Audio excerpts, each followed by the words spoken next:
오늘은 하나님의 영원한 작정 제 4항입니다. 예정의 특징과 구원받은 자의 수인데요. 우리 같이 한번 그 사항을 같이 읽도록 하겠습니다. 같이 한번 또박또박 읽어보겠습니다.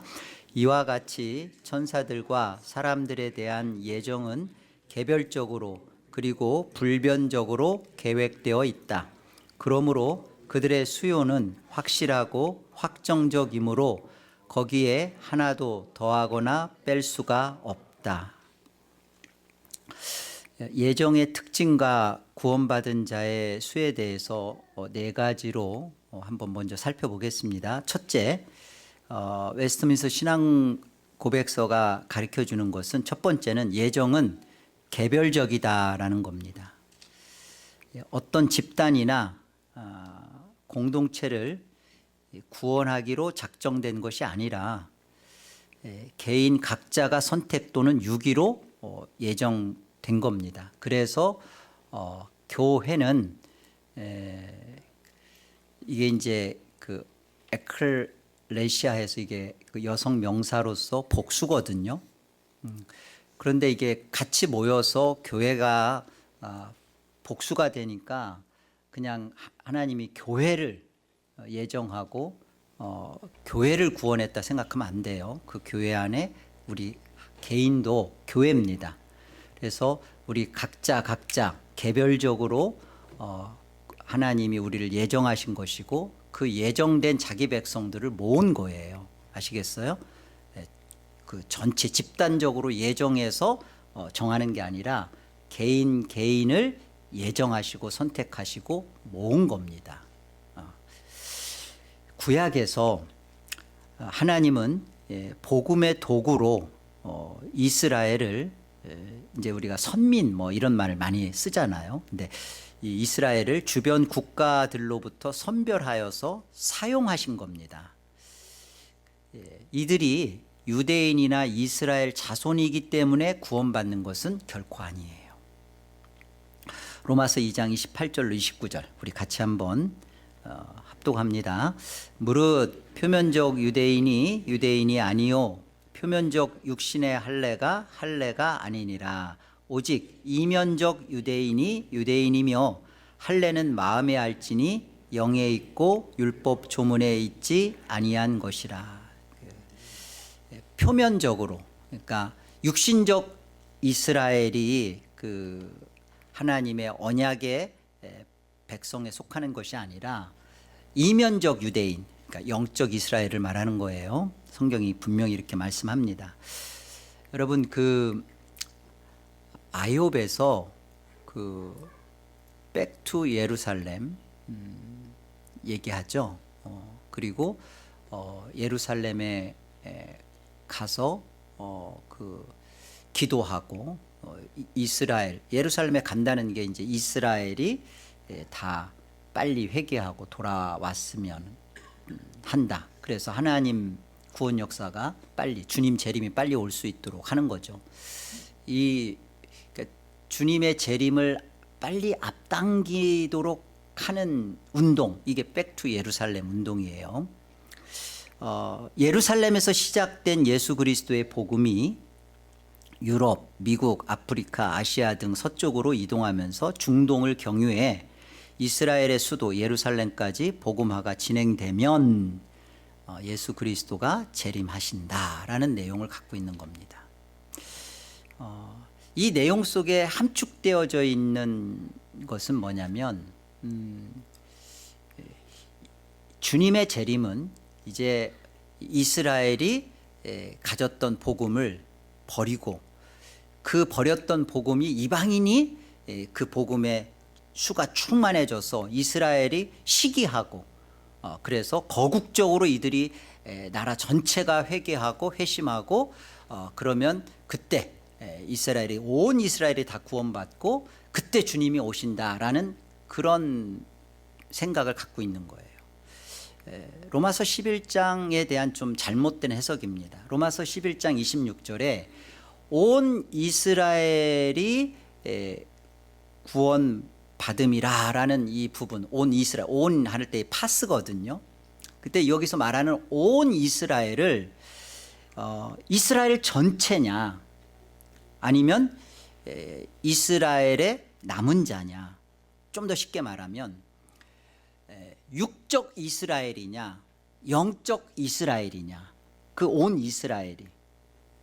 벌코프는, 우리 개혁주의 신학자 벌코프는 이렇게 해석했어요.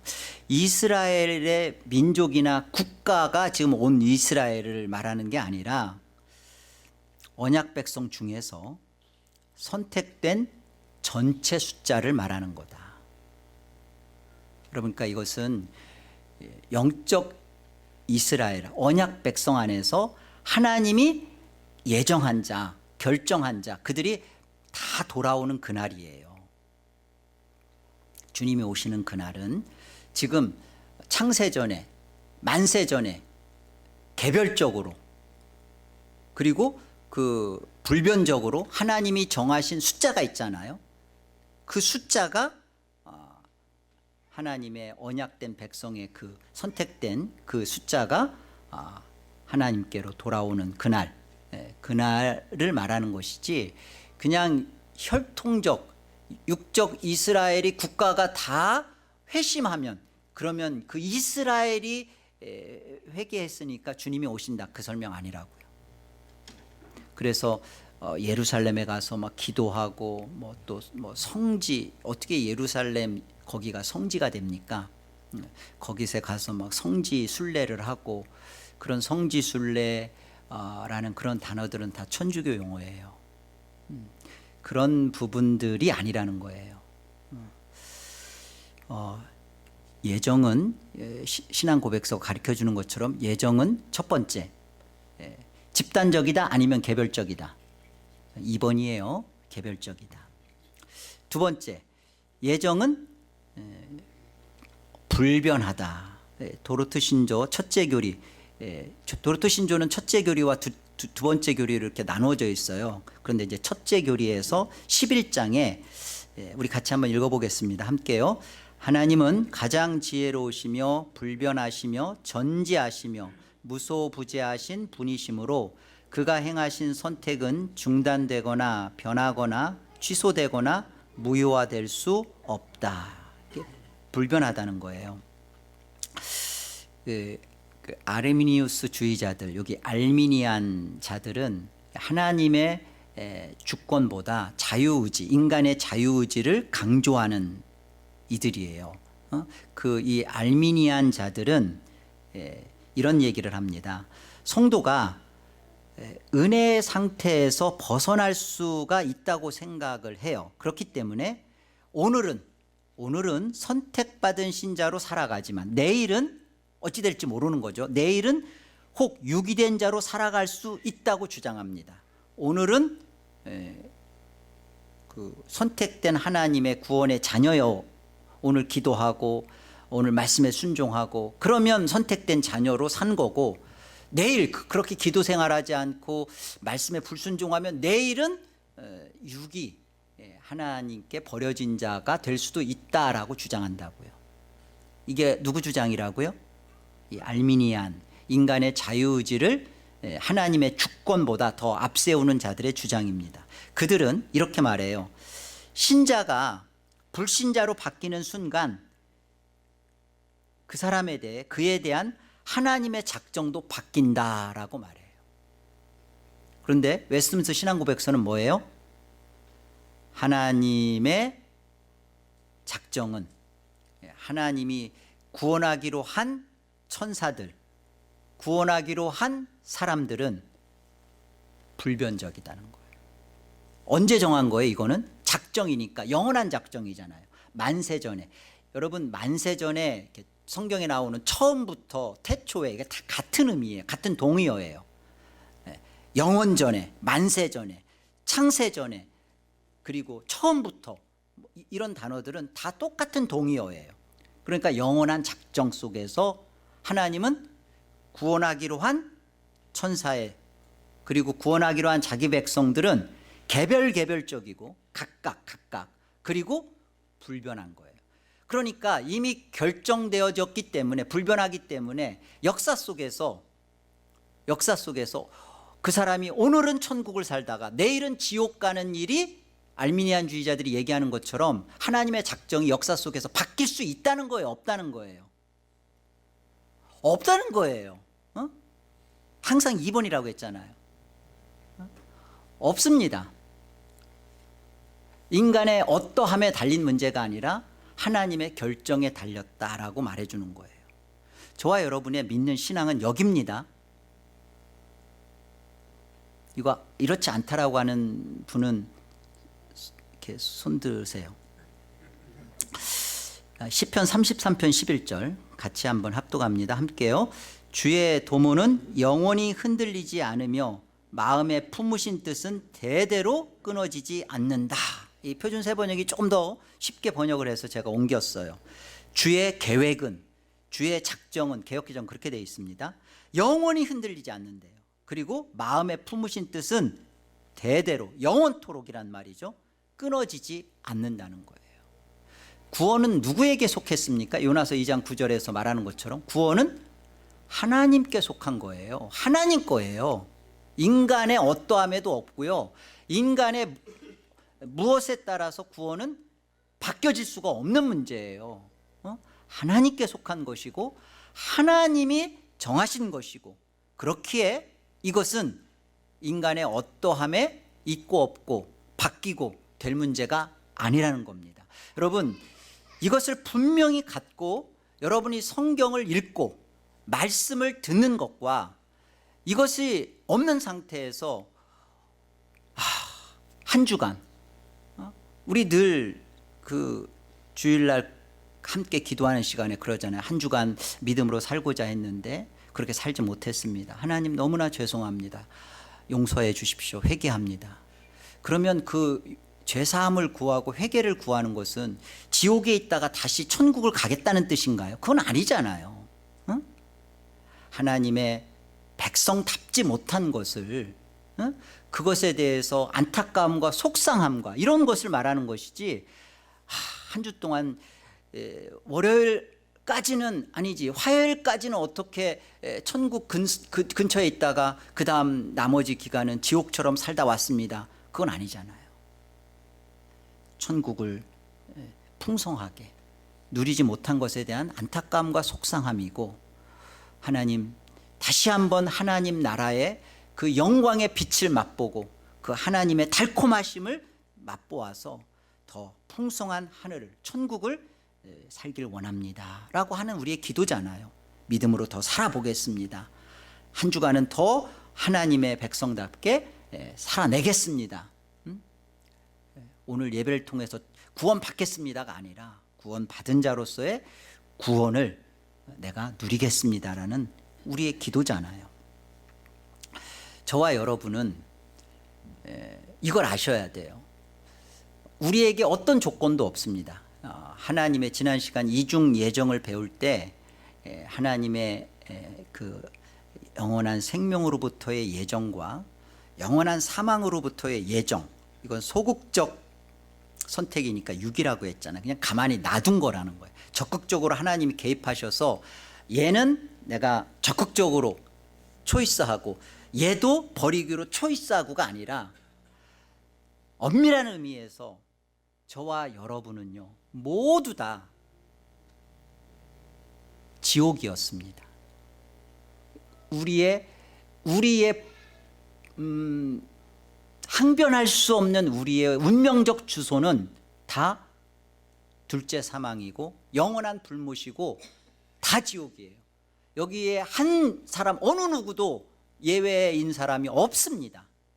우리뿐만 아니라 전 인류 전체가 다 하나님 앞에 유기된 자예요. 버려진 자예요. 그냥 다 하나님 앞에서 반역을 저지른 자고 하나님과 무관한 자고 오히려 하나님을 대적했던 자요, 하나님과 상관없는 자요, 하나님이 없는 자요, 감각이 없는 자요, 생명도 없는 자요, 그리스도 밖에 있었고 언약에 대해서는 아무 상관도 없었던 그런 다 버려진 자, 육이었단 말이에요. 그런데 하나님이 저와 여러분을 하나님이 적극적으로 예정, 선택이라는 것을 하나님이 하셨어요. 그거에 대해서 왜 하셨어요? 라고는 우리는 묻죠. 그러나 그 왜 하셨어요? 라는 답에 대하여 하나님이 동일하게 하시는 말씀은 너가 믿을 줄 알았다, 너가 회개할 줄 알았다, 너가 착하게 살 줄 알았다. 그건 알미니안 자들이 하는 말이고, 하나님이 하시는 말씀은 나는 너를 사랑했다는 거예요. 나는 너를 사랑했고, 나는 너를 지금 사랑하고 있고, 나는 끊임없이 너를 사랑할 거다. 그리고 그 사랑은 시간 속에서, 역사 속에서 잠깐만이 아니라 영원전에 사랑하기로 한 그 사랑은 영원토록 나는 사랑한다. 왜입니까? 하나님이 우리를 사랑하기로 한 것에는 하나님께만 조건이 있어요. 나는 너를 긍휼히 여겼고 불쌍히 봤다, 이거예요. 여러분, 이 부분을 놓치시면 안 돼요. 왜 다 구원하지 않았습니까? 지난 시간에 우리가 살펴봤잖아요. 다 영광의 도구입니다. 한쪽은 하나님이 긍휼을 베풀어서 하나님의 은혜의 영광을 나타내는, 하나님의 은혜를 드러내는 영광의 도구로 하나님 자신을 보여주셨어요. 사실은 모두 다 지옥이었지만 한쪽은 놔둔 거예요. 내버려 둔 거예요. 버려둔 거예요. 그래서 하나님의 오래 참으심의 관용을 통하여서 하나님의 진노, 하나님의 공의, 하나님의 거룩을 드러내는 영광의 도구였던 거죠. 왜 우리는 이 하나님의 은혜의 도구가 되고 하나님의 긍휼의 그릇이 됐냐고요. 우리 쪽에 조건 없습니다. 그렇기 때문에 우리가 신앙생활하면서 하나님 앞에 기도하면서 조건을 건다거나, 신앙생활하면서 어줍지 않은 신앙생활하면서 자꾸만 하나님 앞에 조건을 걸면서 신앙생활하는 것은 굉장히 옳지 못한 태도예요. 여러분 보세요. 선택된 자는 유기된 자보다 더 낫거나 그 값어치가, 값진 자, 값어치가 있는 자가 아니다. 똑같은 죄의 비참한 가운데 있었던 자들인데 전적으로 그리스도를 구주로 영접할 믿음의 선물을, 이 믿음이죠. 이 믿음이라는 선물을 하나님에게서 허락받았을 뿐이다. 믿고 싶어도 믿지 못하는 게 믿음인데 왜 믿어지는가? 나는 왜 믿고자 하지 않았는데 왜 나는 믿어지는 자리에 와 있게 되었나? 내가 똑똑하고 그리고 내가 착해서가 아니라 하나님의 일방적인 은혜뿐이구나. 아무런 조건이 없구나. 그렇기 때문에 역사 속에서 이 조건은 나의 어떠함 때문에 바뀌어질 게 아니구나. 우리가 아직 죄인 되었을 때 그리스도께서 우리 죄를 위하여 죽으심으로 하나님의 사랑을 확증하셨다 그러잖아요. 죄인 되었을 때 우리를 사랑한 거예요. 죄와 허물로 완전히 죽어 있을 때, 그 마이너스 무한대 속에 있었을 때, 그때 우리를 그리스도의 사랑으로 건져냈고 사랑했어요. 그때 그 마이너스 무한대, 거기서 조금 올라가서 뭐 좀 하던 그런 그 하나님 앞에 넘어지는 그 자리는 마이너스 무한대에서 구원한 거기 때문에 그 조건으로 우리의 구원은 상실될 수 있다 없다. 2번. 자, 셋째 보겠습니다. 셋째. 그러므로 그들의 수요는 확실하고 확정적이므로 거기에 하나도 더하거나 뺄 수가 없다. 이렇게 신앙고백서에서 가르쳐 주는 거대로요. 셋째, 구원받은 자의 수는 이미 정해져 있고 이 수가 역사 속에서 더해지거나 감해질 수 있다 없다. 없다. 영원한 작정 안에서 하나님 나라에서 사는 자들의 숫자는 이미 결정되었습니다.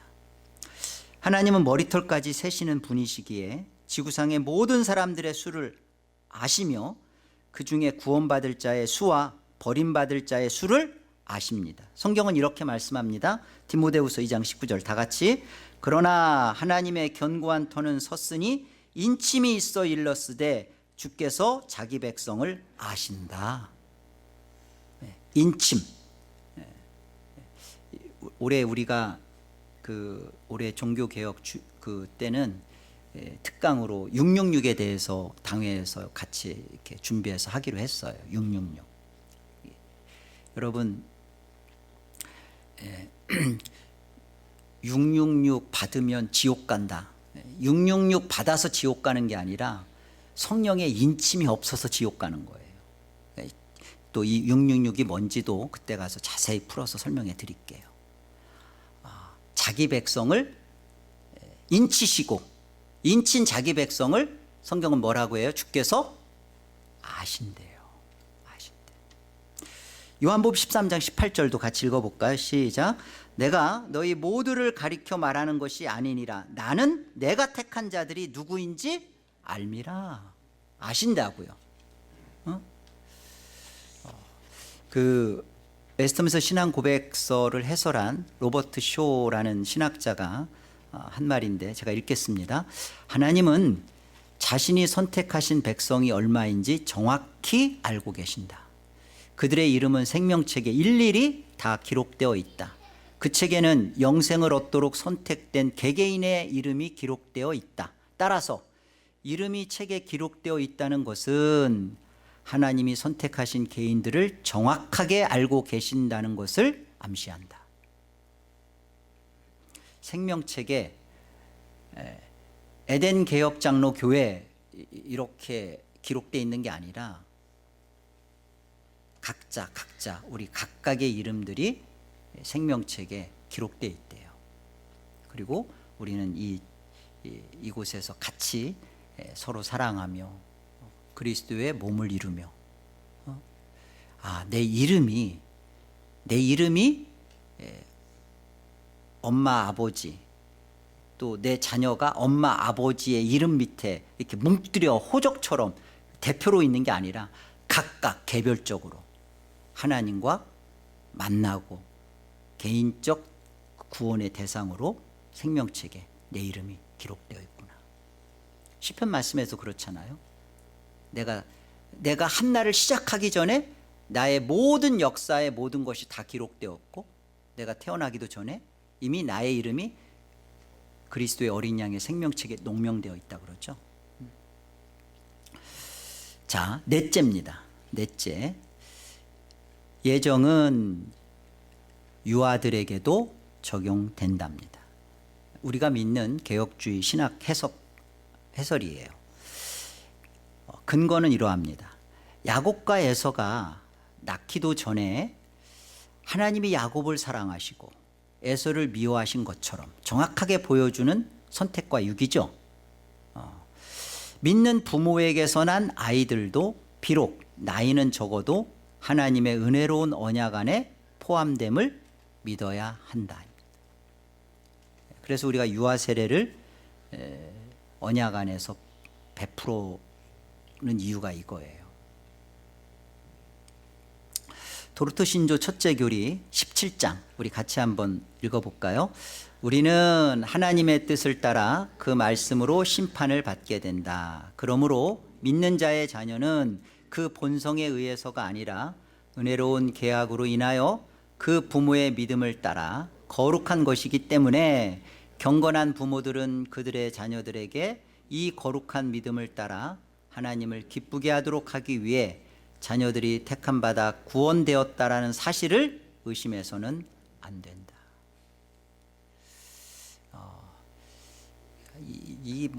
얘가 뭘 알아? 그리고 자기 입으로 고백도 안 했잖아. 그리스도를 주요 살아계신 하나님의 아들이로 이렇게 고백을 해야 그래야 구원이지.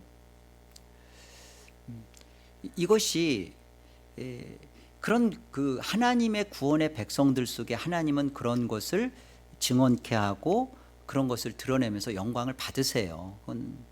근데 그 구원 내가 믿고 회개하고 그런 일이 있어야만 구원이 성립되는 거냐고요. 하나님의 영원한 작정 속에서 내가 야곱은 나를 그리스도로 고백하고 예수를 믿었으니까 내가 어미 태세 그를 사랑하고 구원하기로 했다. 성경 어디가 그러냐고요.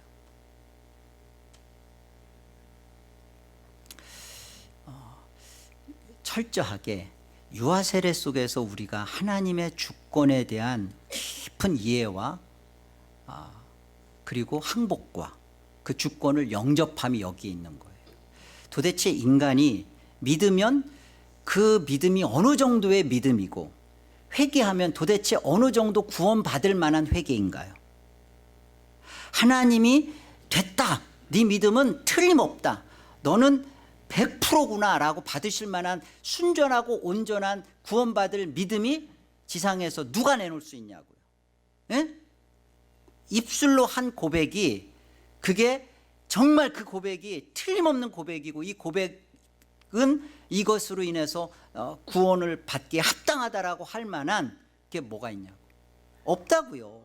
인간에게 없다고요. 다만 우리는 하나님의 주신 그 믿음 안에서 허락받으신 그 은혜 안에서 그리스도를 주로 고백하며 그 하나님을 사랑하며 그 하나님께 우리의 것을 내놓는 이 구원의 감격과 기쁨을 누리는 거죠. 유아들은 저들이 고백을 못했으니까 저들에게는 구원이 없을 거라고 이렇게 단정하는 것은 이미 구원을 자신이 한 고백이나 자기 믿음의 구원의 근거와 조건을 두고 있는 거잖아요. 철저하게 하나님이 그 유아를 줄 때 언약의 부모에게, 그래서요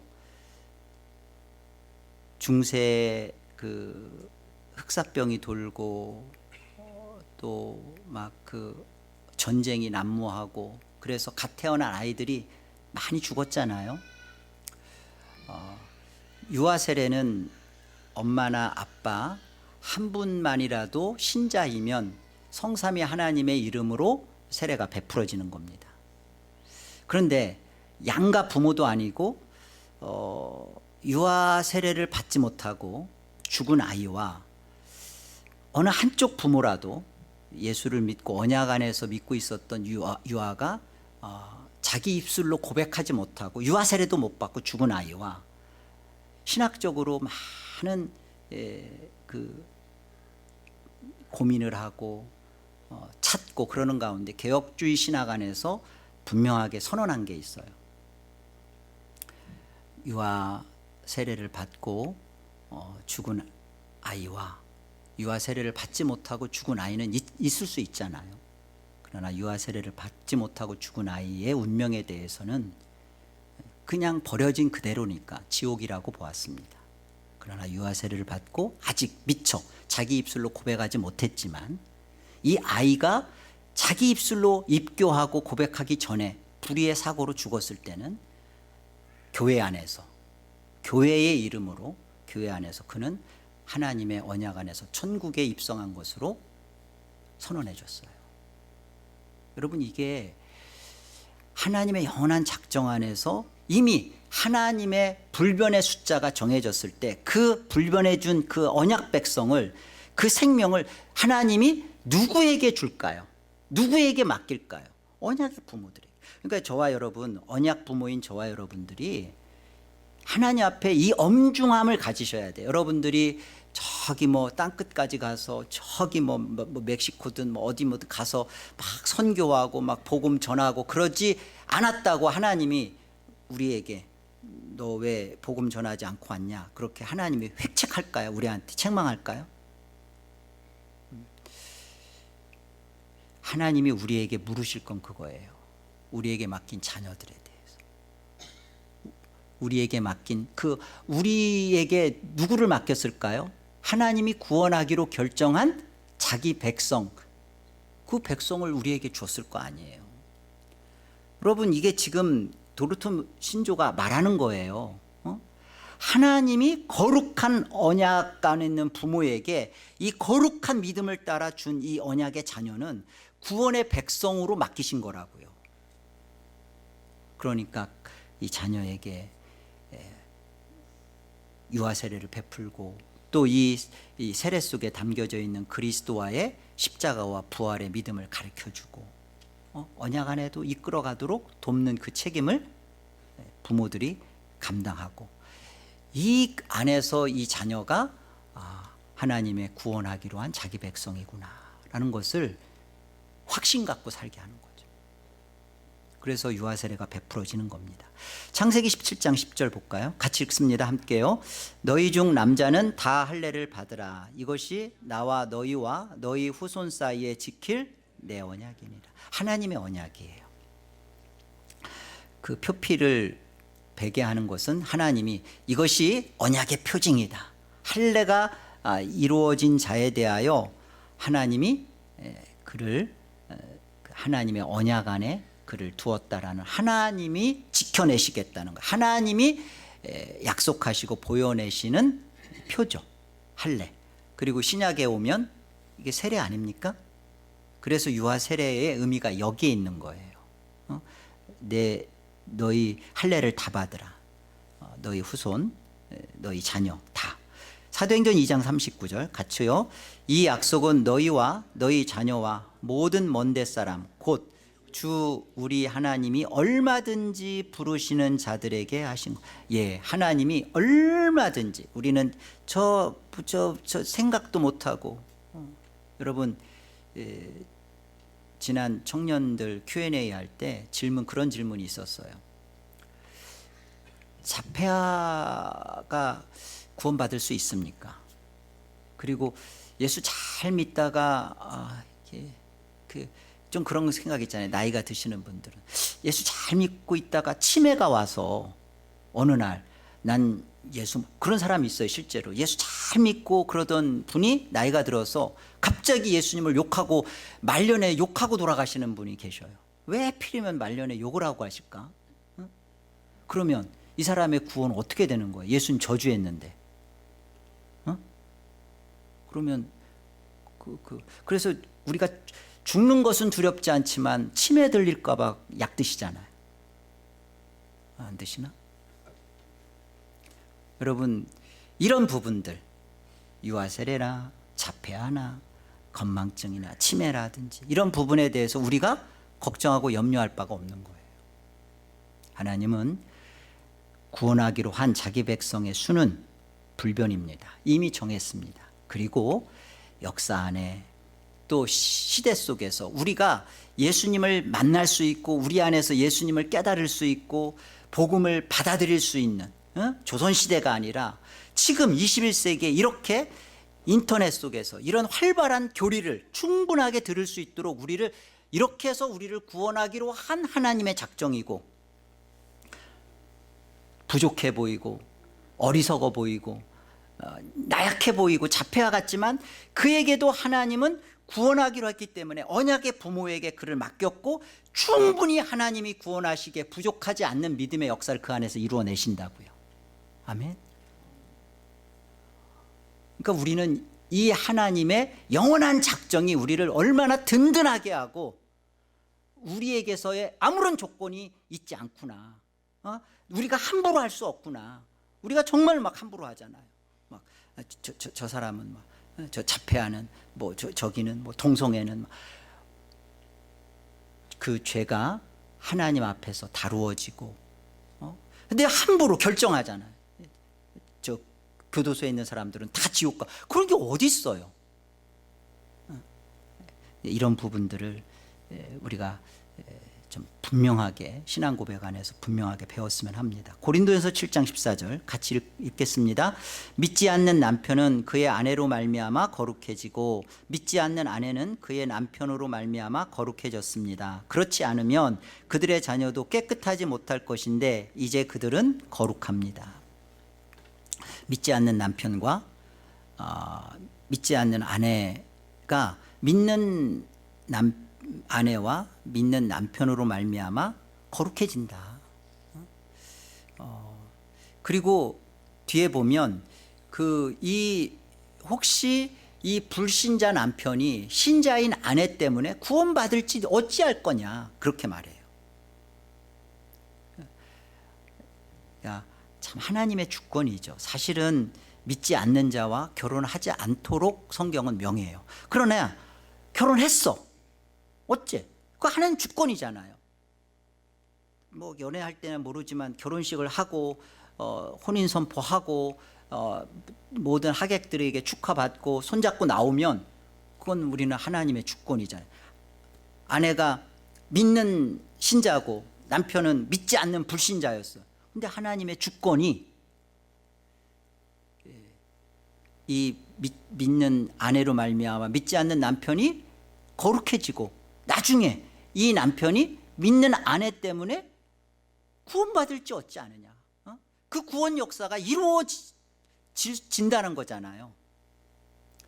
그러니까 우리 지금 7장 14절에 말하는 것처럼 그들의 자녀도, 여기 불신자인 남편도 있고 아내도 있잖아요. 둘 다 언약의 부모라면 더더군다나 그들의 자녀도 깨끗하지 못할 것인데, 이제 그들은 누구 때문에? 네, 아내 때문에 남편이, 남편 때문에 아내가 그런 것처럼 부모 때문에 자녀들이 거룩해진다는 거잖아요. 그러니까 여러분, 우리 개혁주의 신학은요, 한마디로 언약 신학이에요. 언약에 있는 언약이에요. 이 언약은 하나님의 영원하신 결정하심에, 정하심에 있는 겁니다. 칼빈은 그래서 이렇게 말했어요. 하나님의 언약은 죽음의 모든 공포를 막아주는 새로 만든 성벽이다. 그 두려움, 우리 자녀가, 우리 부모가, 우리 가족 형제가 어떻게 될까? 여러분이 기도하고 여러분이 그들에게 구원의 복음을 끝까지 실망하지 말고 전하세요. 알미니안주의자들이 전도를 많이 할까요? 칼빈주의자들이 전도를 정말로 끝까지 할까요? 많이 하는 것은 알미니안자들입니다. 그러나 끝까지는 칼빈주의자들이에요. 끝까지 합니다. 언제까지? 그의 영과 몸이 분리될 때까지, 마지막까지 들을 수 있을 때까지 칼빈주의자들은 마지막까지 하나님의 복음을. 왜? 자녀인 나에게, 내 부모의 구원을 나에게 맡겨서 나를 사용하시잖아요. 오늘 우리 여기에 모인 우리 주님이 뜻하신 바 우리를 통해 일하신다. 우리 찬송, 주님이 뜻하신 바, 주님이 구원하기로 한 자기 백성은 정해져 있는데, 그 구원하기로 한 자기 백성을 그 유아 세례로, 어린이를 누구에게? 언약의 부모에게, 또 믿는 우리에게, 우리 부모, 형제, 가족, 친척들을 우리에게 맡겨서 우리로 하여금 복음을 전하라 하는 거예요. 나 몰라라 하시면 안 돼요.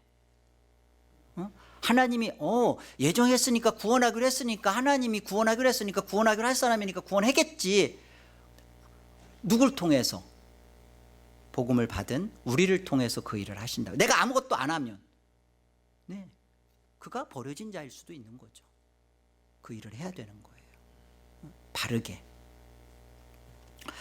그래서 전도, 선교 및 기도에 대한 이 영원한 작정을, 특히 이중 예정이라든지 이런 것을 우리가 교리를 배우게 되면 꼭 이런 오해를 하는 사람들이 생겨요. 우리의 신앙 고백서는 하나님의 작정은 결정적이며 최종적이라고 말합니다. 그렇죠? 그런데 종종 이것은 사람들에게 큰 슬픔의 원인이 되기도 한다. 그들은 말하기를, 이것은 예정되지 않은 사람들은, 영원한 작정을 말하는 거예요. 이것은 예정되지 않은 사람들은 그러면 아무 기회도 갖지 못한다라는 것을 의미하는 것이다. 그렇다면 왜 우리는 전도를 해야 하는가? 잃어버린 사람들의 구원을 위해서 왜 우리는 기도해야 하는가? 이런 반문을 갖는다는 거죠.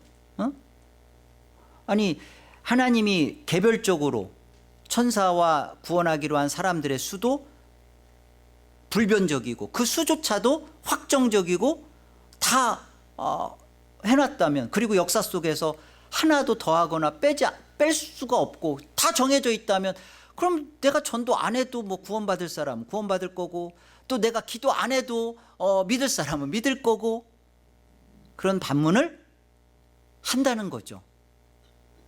저와 여러분 같이 아주 착한 사람 이런 생각을 전혀 안 하는데 머리 좋은 사람 이런 생각 한다는 거예요. 나쁜 사람들. 근데 이제 이 부분에 대해서 알스프로울 목사님은 이렇게 답을 했어요. 우리는 복음을 전한다. 왜냐하면 하나님이 우리에게 전도하라고 명령하시기 때문이다. 그리고 우리는 하나님이 우리의 선포를 통해서 택자들을 구원하신다는 사실을 깨닫는다. 복음은 구원을 위한 하나님의 능력이다.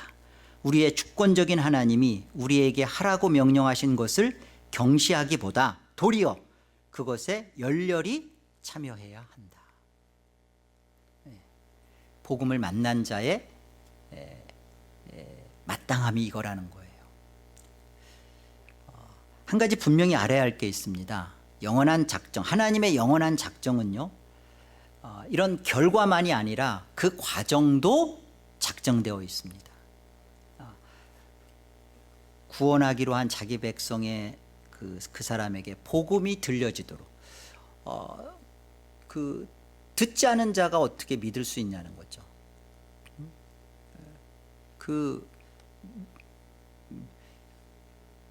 들어야죠. 믿음은 어디에서 난다고요? 예, 들음에서. 근데 복음을 전하는 자가 없는데 어떻게 들을 수가 있겠냐 그러잖아요. 이 들음은 그리스도의 말씀에서 난다고요. 그리스도의 말씀이 증거돼야 될 거 아니에요. 그래야 들을 거 아닙니까? 저와 여러분이 복음을 알고 있어요. 그러면 이 알고 있는 복음을 우리는 우리 가정에, 내 자녀에게, 우리 부모 형제에게 우리가 복음을 전하라고 하나님이 우리에게 이 일을 맡기신 거죠. 여러분, 이렇게 해석해야 돼요. 내가 하지 않아도, 아니요, 내가 해야만 내 엄마는, 내 아버지는, 내 자녀는 내가 해야만 구원하시겠다. 왜? 복음 선포를 통해서. 하나님의 영원한 작정이 결과만이 아니라 그 과정도. 그래서 우리는 신앙의 그 책임을 다해가는 거예요. 기도하고 말씀 보고. 하나님이 우리의 그 구원을 결정하셨을 때는 칭의만이 아니라 사실은 영화까지도. 그러니까 그 영화까지도 이미 결정돼 있다면 완전한 성화가 영화잖아요. 그러면 영화까지 결정돼 있다면 그럼 성화도 이미 하나님이 그 안에 결정하신 거네.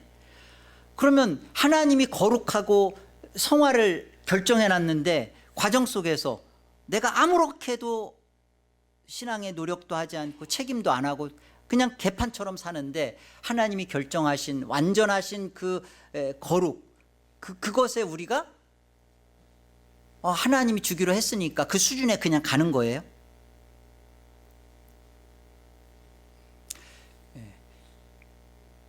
마지막 날 주님 다시 오시는 그날 영광의 그리스도의 신령한 몸을 입고 죄가 없이 그 온전한 영화를 덧입게 되는 그 영광을 우리가 다 입습니다.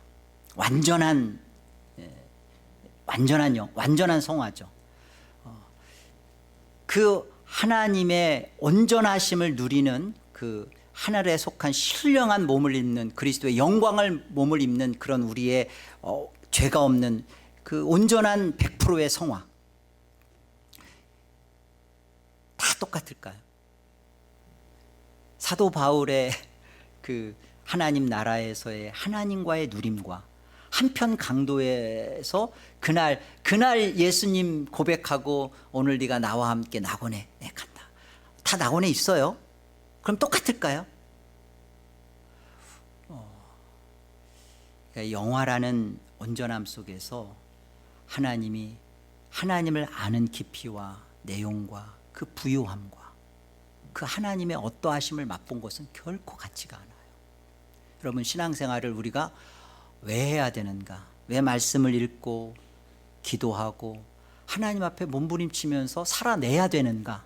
어제 예수 믿고 어제 죽는 것으로 끝했으면 좋은데 아닌 거예요. 오늘을 우리를 살려놓고 또 오늘 수요 모임에 이런 귀한 말씀을 우리로 하여금 듣게 하신 것은 우리로 하여금 하나님이 우리에게 정하신 그 구원, 작정하신 구원, 천국 가는 그 구원만이 아니라 그 하나님이 나를 거룩하게 만드시고 하나님과 영원히 나와 교제하기 위하여 나에게 두었던 그런 고급스러움과 존귀함을 내가 이곳에서 지금 차지하고 획득하고 그것을 내가 채워가는 거구나. 아무렇게나 신앙생활해도 천국 간다, 그런 신앙을 가지고 신앙하는 것에는 결코 구원이 보장되지 않습니다. 뿐만 아니라 하나님은 구원한 그 구원 속에는 신분적 구원만이 아니라 수준적 구원도 이루어가고 있다고. 그러니까 작정은 결과만이 아니라 과정이 있구나. 그리고 오늘 내가 기도하고 말씀 보고 순종하는 것은 하나님의 작정 안에서 내가 이루어내는 거구나, 있는 거구나.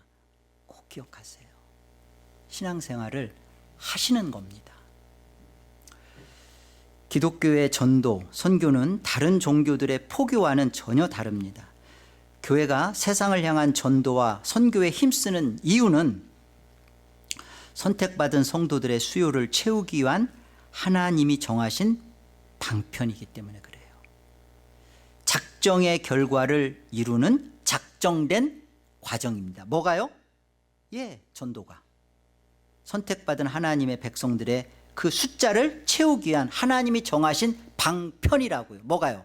전도가요. 그래서 우리는 정말 하나님의 영원한 작정을 믿는 자들은 복음을 전하는 거예요. 내 자녀들에게, 이웃에게 그리스도를 알리는 거죠. 이는 하나님께서 창세전에 예정하시고 선택하신 그 바탕 위에서 이루어지게 된다. 그것은 사탄의 지배 가운데 신음하며 살아가고 있는 성도들을 교회 안으로 불러들임으로써 구원을 선포함과 동시에 교회 바깥을 향해 하나님의 심판을 선언하는 것입니다. 여러분, 저와 여러분이 복음을 전할 때 반드시 두 반응이 나오게 돼 있어요. 시간은 걸리겠지만, 한쪽은 하나님이 구원한 자기 백성은 그 복음에 대하여 반응이 하나님의 은혜에 대하여 어찌할꼬, 내가 이런 하나님을 몰랐구나, 이런 예수님을 십자가에 못 박았구나 라는 회개하고 돌아오는 반응이 나오고요. 하나님의 작정되지 않은 자는 끝까지 하나님을 거부하고 하나님을 몰아내고 대적하는 것으로 나타납니다. 그래서 여기에 선언되는 거죠. 하나님의 심판이 선언되고 한쪽은 하나님의 구원이, 하나님의 은혜가 선언되는 거죠. 하나님의 영원한 작정 안에서 이 땅에서 우리가 우리의 어떠함 때문에 구원이 흔들리거나 취소되거나 변개되거나 무효화되지 않는구나. 그리고 이 구원은 우리의 과정 속에서 하나님이 풍요롭게, 그리고 이 구원을 우리로 하여금 확인받게 하시는구나. 구원의 확신은 작정의 과정을 여러분이 열매 맺고 살아갈 때예요. 그런 삶을 사시기 바라고, 바라기는 다섯째 주에 그 복음 전도 은사, 우리 교회가 정한 은사 모임의 다섯째 주에는 저희가 이제 복음 전도 팀들이 모여서 기도도 하고 복음 전도에 대한 같이 기도하고 그러거든요. 3월 31일 날 그때는 교회적으로 한번 우리가 다 같이 이렇게 한번 335 에덴 교회를 소개하지 마시고 나가서 복음을, 예수님을 전하고 복음을 좀 증거하는 그런 노방전도하는 시간을 좀 가졌으면 하는 바람입니다. 우리가 좀 복음을 좀 이렇게 전하는 그런 시간으로 기도하시고 계세요. 그래서 다음 달 3월 마지막 주일날 성찬 끝나고 나서 오후 시간에는 한번 복음도 전하는, 그래서 주변에 우리가 알고 있는 복음을 뭐 교회 오라고 하지 마시고 교회 다니는 그분들과 있으면 복음을 나누시고, 전도라는 말이 설교예요. 예수 그리스도의 십자가와 부활을 나누시고 그러는 은혜의 시간을 가졌으면 합니다.